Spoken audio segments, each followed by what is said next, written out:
This song isn't funny at all, but it helps me sleep at night. This is Bo Burnham, performing his song Art is Dead, where he criticizes and points out the hypocrisy and greed of comedians and artists, in a room full of other artists, actors, and comedians that he looked up to. But why? And most importantly, how did he get to this point? You would think that reaching such a level of fame would make him happy, but multiple times he expressed the total opposite and tried to warn us about it. And what happened after that?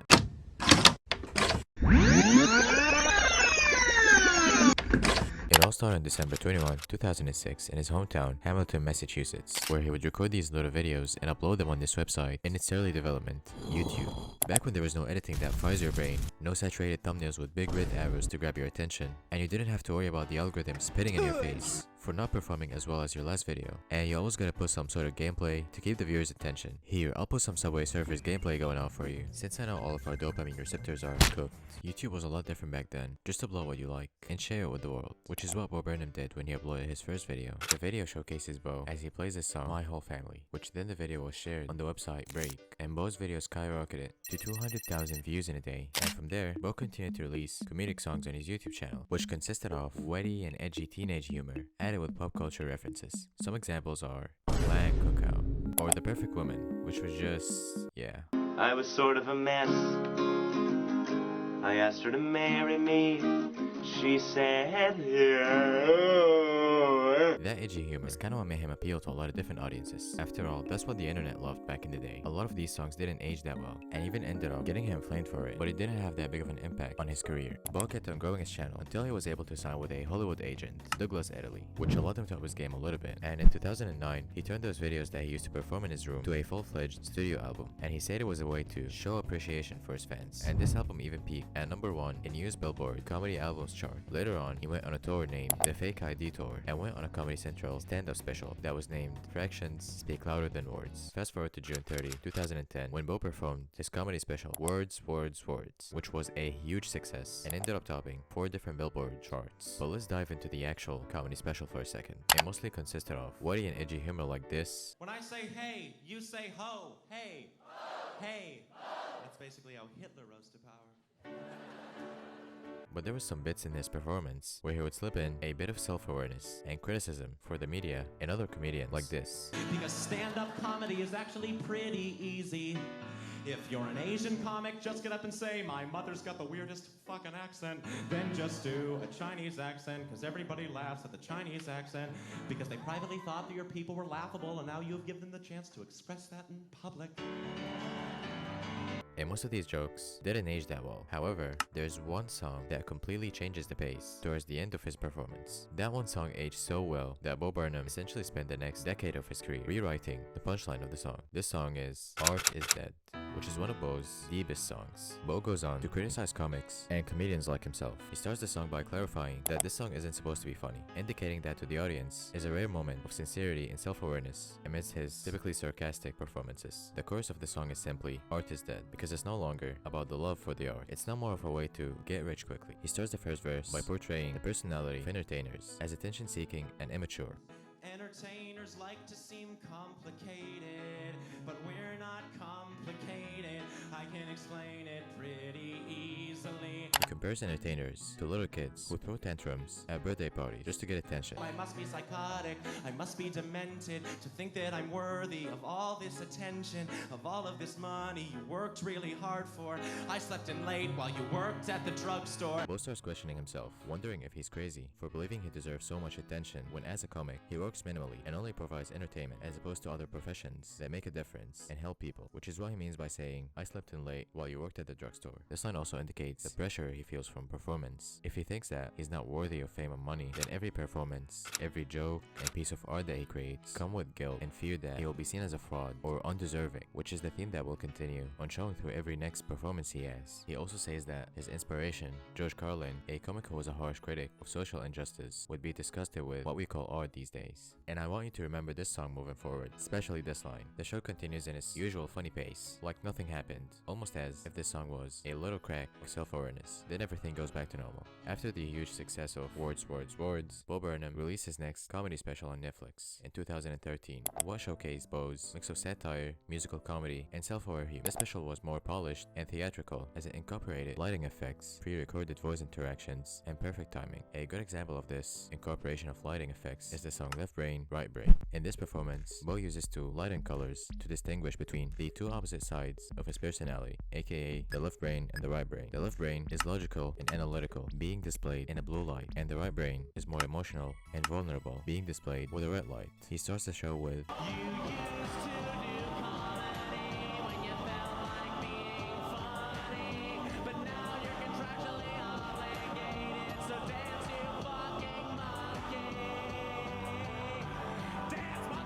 This comedy special, unlike Words, was a lot more honest and self-aware, and it was also more critical of the media. An example of this is his song, Repeat Stuff, where he makes fun of the generic and manipulative formula of pop music, specifically love songs like those by Usher, Justin Bieber, and One Direction, where they try to be as vague as possible in their description of the girl they're singing about. That way, every girl listening to the song will sort of subconsciously feel that it's about her and buy more into the singer's material. So I describe my dream girl as really, really vague, like, I love your hands cause your fingerprints are like no other. I love your eyes and their bluish, brownish, greenish color. I love it when you smile, that you smile wide, and I love how your torso has an arm on either side now. Bo ends on a serious note this time, as opposed to the special before it, since he's now more confident about being real in his comedy specials. In this outro, Bo shows the stresses he encounters as a comic using three different personalities. A girl who's in his high school who barely interacted with him, but wants to invite him to parties now that he's famous. But yeah, that's the end of what? I hope you liked it. Bo, oh my god. How are you? I haven't seen you since like freshman year. An agent from Los Angeles trying to take advantage of his fame. Mr. Burnham, how you doing? Good? Good.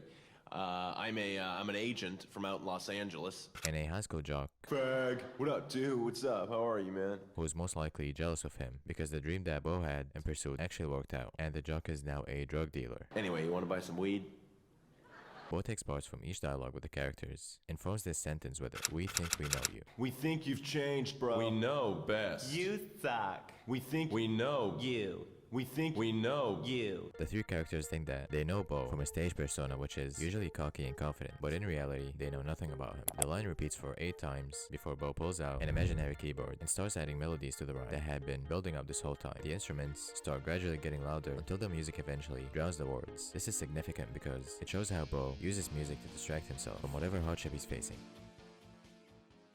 After the release of What, which to just call it successful would be an understatement, Bo released his TV show in the same year. Zack Stone is gonna be famous. The character that Bo plays, or Zack, is a teenager who's convinced he's gonna become famous. He doesn't know what for yet, but he knows he will. Each episode is him trying to find ways to blow up. He tries anything possible to get noticed, such as trying to become a celebrity chef, creating novelty ringtones, and intentionally going missing. He even pushes away his loved ones and his best friend, aka his potential love interest, which he eventually ends up realizing on live TV that he loves her, and what she's done for him, despite him being selfish, is far more important than fame. See, I always thought like that this moment would be like the most important moment of my life. But I'm here, and she's somewhere else, and that's all I can think about. And I'm in love with her. So I'm gonna tell her that. I'm gonna go tell her that. Zack realizes that while he may not become famous, he can still find meaning and fulfillment in being himself, which ironically is the thing that made him go famous. You can see how Zack got famous as he decided to stop caring about fame, or realized that it might be actually harmful for him, which is the message that Bo Burnham conveys in his next special, Make Happy, released on Netflix 2016. Hey, Bo, guess what? What?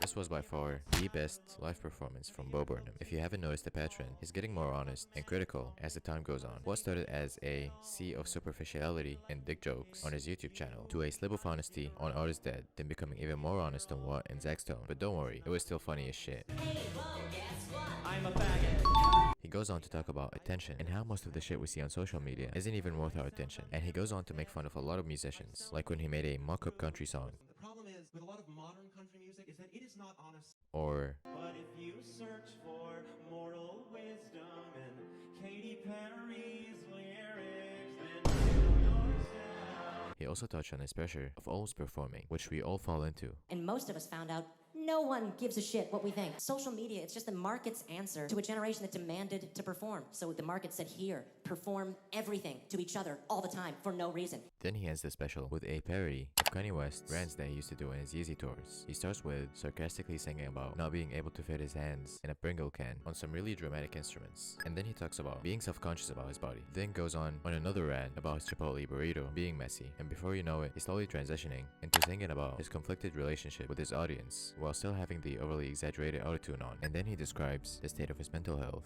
After that dramatic outro, the special cut to the last song, Are You Happy?, where Bo Burnham is sitting in a room asking the viewer if he liked the show and if they found it funny. And in that song he says, "You're everything you hated. Are you happy?" This line shows that Bo realizes that he believes he has become one of those celebrities that he is so often made fun of. The ones he criticized in Art is Dead, he went from being a funny kid making fun of everyone to the celebrity making profits off of people's time and attention. And that's why he decided to fully quit. And with that, he walks out of the room to never come back again.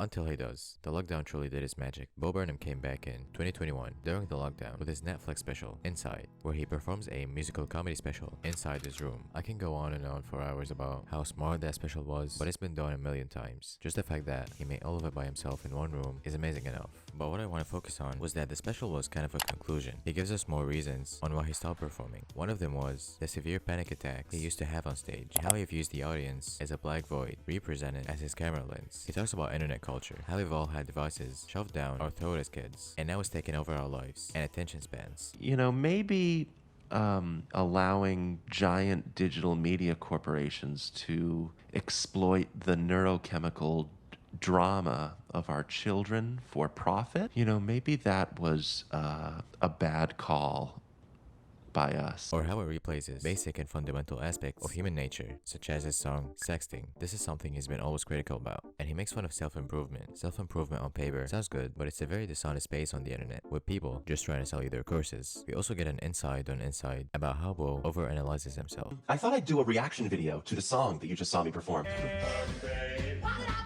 And then you cut. I think it's funny to cut right on. Thought that might be fun. What? So, this is me reacting to the song. I'm being a little pretentious. It's an instinct I have where I need everything that I write to have some deeper meaning or something. And the video's ending here. Hey, everybody. See, it's funny to cut right on. Look, I'm very confused. See, I'm very, very confused because I'm staring at myself. I don't know what I'm looking at. I'm reacting to my own reacting, and I'm criticizing my initial reaction for being pretentious, which is honestly it's a defense mechanism. Throughout the special, we see Bo Burnham basically tearing himself apart, showing us the dark corners of his career. We saw what Bo Burnham puts himself through to make every special we've seen. This is why comedy was harmful for him and why he decided to quit. During the last song of Inside, we see Bo walking out of his room that symbolizes his comedy career, and then the door closes, realizing that he can't go back after this.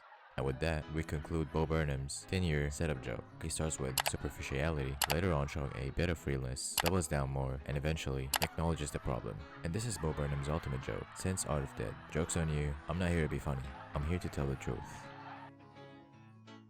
Hey, if you made it this far, congrats. Your attention span is better than most people. Don't forget to show any form of engagement if you liked the video. Thank you for watching, and see ya.